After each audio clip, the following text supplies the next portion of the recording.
Bush. Number 3, never mind ignoring the UN, kill it gate. Senator McCain now backing away from his proposal for a League of Democracies that the U.S. could turn to solve problems like civil strife in other countries or nukes in North Korea, possibly with military force. The senator has now backed away from this discharge from the neocons at the White House, saying today it would be only an informal group without any military force involved. He may have said this after a Fox commentator foamed at the mouth with anticipation that what he liked was, quote, it's got a hidden agenda. It looks as if it's all about listening and joining with allies, except the idea here is to essentially kill the UN.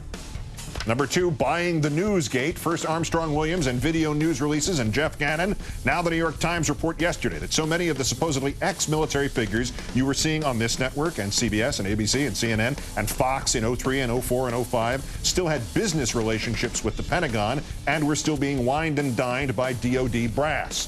The headline here is not that the administration was trying to corrupt the free press.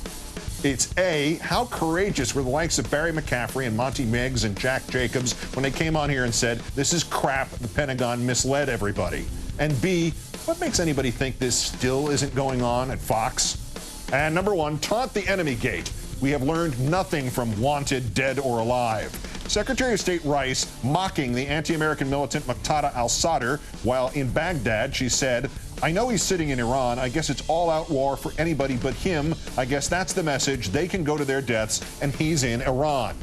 None of us have any use for this guy, but it is interesting to note that ever since he agreed to a government request from the Iraqis for a ceasefire for his part of the insurgency, still the most effective part of the insurgency, we've called him a loser because he went for that ceasefire, and now the Secretary of State is calling him a coward.